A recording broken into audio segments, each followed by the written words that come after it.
আমার লুকটা দেখো এই যে কমপ্লিট হয়ে গেছে। তো আমাকে কেমন লাগছে অবশ্যই কমেন্টে জানিয়ে দিও। তো চলো যাওয়া যাক।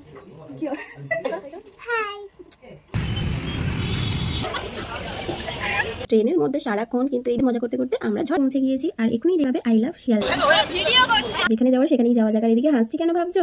আর পাবলিক রিয়াকশনটা শুধু দেখো। ফাইনালি আমাদের ট্রেন চলে এসেছে। আর ট্রেনে উঠে দেখতে পাচ্ছ আমার মুখ চলতে স্টার্ট করে দিয়েছে। এখন আমি দেখো উপরে উঠতেই দিচ্ছিল না। কি এই যে বর্ধমান স্টেশনে গাড়ি থেকে আসলাম, কি প্রচন্ড পরিমাণে গরম। আর এখানে ট্রেনের মধ্যে এত ঠান্ডা লাগছিল যে চোখ মুখ ফুলে গিয়েছে। নেমে অবস্থা দেখো।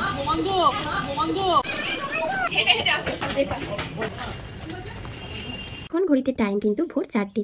Hello everyone, welcome back to my another blog. কেমন আছো সবাই? আশা করি সবাই খুব খুব খুব ভালো আছো। আর আমি আর আমার ফ্যামিলিও খুব ভালো আছি। সুমনাস ওয়ার্ল্ডে সবাইকে অনেক অনেক স্বাগত। আর এখন বাজে সন্ধ্যে 7টা। আর এখন থেকে সবাইকে সাথে নিয়ে আমি আমার ব্লগটা স্টার্ট করছি। স্কিপ না করে দেখো। আই হোপ যে কি তোমাদের অনেক অনেক ভালো লাগবে। তো চল লেটস স্টার্ট।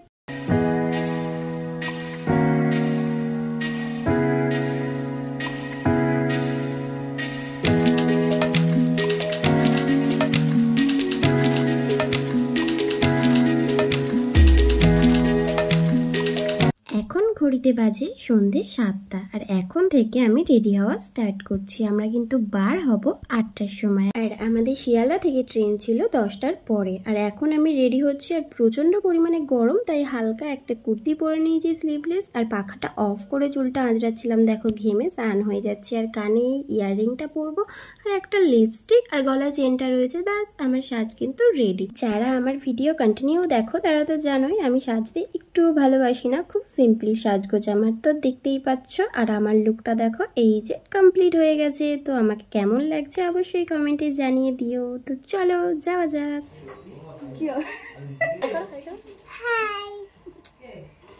আমরা তিনজনে কিন্তু এখানে পুরোপুরি রেডি হয়ে গেছি। আর এবারে ফাইনালি বেরিয়ে পড়বো। বাড়ি থেকে বেরিয়ে উঠে পড়লাম ভ্যানে। আর সবাই মিট করবো সোনারপুর।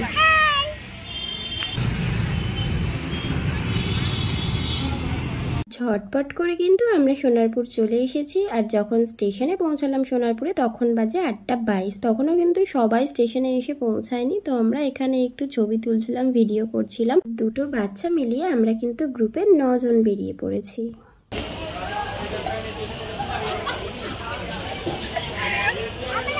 এক্ষুনি ভিডিওতে যাকে দেখলে সে হলো আমার ভাই, মানে আমার সম্পর্কে মামার ছেলে। আর এই যে কান চুলকাতে ব্যস্ত আমার বৌদি, এই একটা বৌদি, এটা আমার দাদা, আর ওটাও একজন দাদা হয়। আর ওই যে আমার বরমশাই, আর এই দুটো বাচ্চা।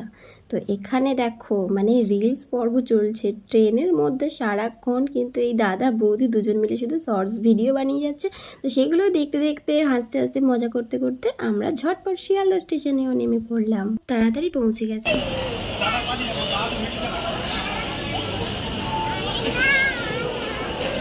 এখন আমরা যাচ্ছি শিয়ালদার নর্থ সেকশনের দিকে। তো ওখানেই ট্রেন আসবে, এক্সপ্রেস ট্রেনগুলো কিন্তু ওখান থেকেই ছাড়ে। তো ট্রেন কিন্তু আমাদের অনেক দেরিতেই ছিল, আমরা অনেক আগে পৌঁছে গিয়েছি। আর এখনই দেখতে পাবে আই লাভ শিয়ালদা, এটা কিন্তু খুব সুন্দর।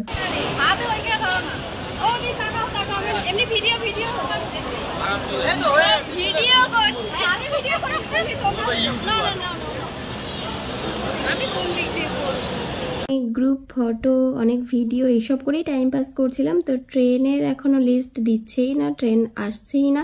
তো তারপর স্টেশনের নাম্বার দিল। তো সেই 11 নম্বর প্ল্যাটফর্মে আমরা দাঁড়িয়ে আছি দেখো। আর এই পাশে দেখো দার্জিলিং মেল। এই ট্রেনটাকে দেখে মনে হচ্ছিল এতেই উঠে যায় দার্জিলিং চলে যায়। বাট কি আর করা যাবে, টিকিট তো অন্য জায়গায় কাটা, যেখানে যাওয়ার সেখানেই যাওয়া যাক। আর এদিকে হাসছি কেন ভাবছো?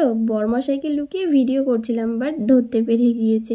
আর তারপর ওয়েট করতে করতে দাঁড়িয়েই আছি, আর ভালোই লাগছে না। তারপরে একটু হাঁটাহাঁটি করছিলাম, আর কিন্তু দাঁড়াতেই ইচ্ছা করছিল না। তো কি করব, আবার ফের দার্জিলিং এর ট্রেনটার কাছে একটু গেলাম। গিয়ে আমি, রৌনক আর রৌনকের পাপা মিলে তিনজনে একটু ছবি তুললাম আর একটু ভিডিও করলাম। তারপরে চলে এসে এদিকে দেখো এই দাদা বৌদি দেখো ভিডিও করতে ব্যস্ত। আর পাবলিক রিয়াকশনটা শুধু দেখো।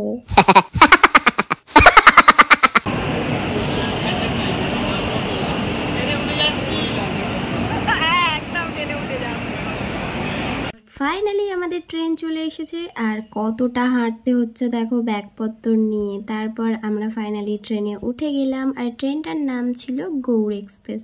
তো তো এটা ছিল শিয়ালদা টু মালদা, মানে ট্রেনটা মালদায় ছিল। আর আমাদের গন্তব্যস্থল ছিল রামপুরহাট স্টেশনের। এইদিকে দেখো, এদিকে দাদা, আকাশ আর রৌনকের পাপা ওপরে বসে পড়েছে। আর ট্রেনে উঠেই দেখতে পাচ্ছ আমার মুখ চলতে স্টার্ট করে দিয়েছে। প্রথমে লিচু খেয়ে নিলাম, তারপর বৌদি পাস্তা বানিয়ে এনেছিল বাড়ি থেকে, তো পাস্তা খেয়ে নিলাম। বেশ এক্সাইটেড ছিলাম, অনেকদিন পরে একটু বেরালাম।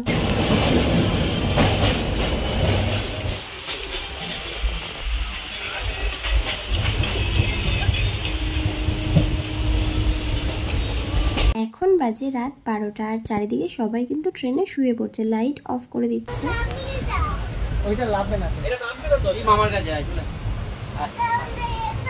রৌনক কিন্তু ফার্স্ট টাইমে স্লিপার ট্রেনে উঠে কি কান্না, মানে মিডিলের যে সিটগুলো শোয়ার সেগুলোকে কিছুতেই নামাতে দেবে না, তাই আর আমরা নামাইনি।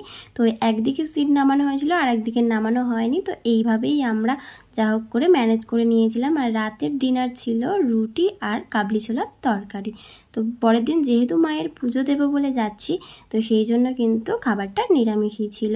যাই হোক, এখন আমি দেখো ওপরের সিটে উঠে বসে পড়েছি। তো রৌনক আমাকে উঠতেই দিচ্ছিল না, কি কান্নাকাটি করছিল, তো যা হোক করে আমি উঠে পড়েছি। আর আমার তো বেশ ভালো লাগে, লোয়ার মিডলে থেকে আপারের সিটটা দারুণ লাগে।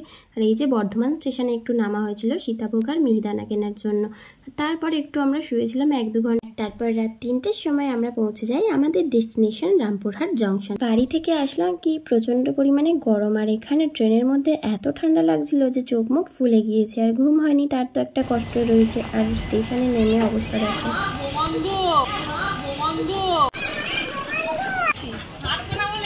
কি অবস্থা।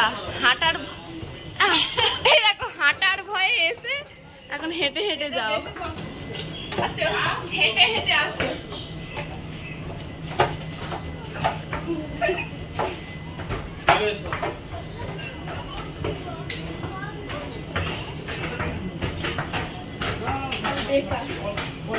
দেখতেই পেলে তোমরা রামপুরহাট জংশনের এক্সেলেটরটা একদমই বেকার হয়ে পড়ে রয়েছে। আমরা হেঁটেই আসলাম, আর তারপর বেরিয়ে আমরা গাড়ি ধরে নিলাম, আর গাড়িটা আমাদের নামালো।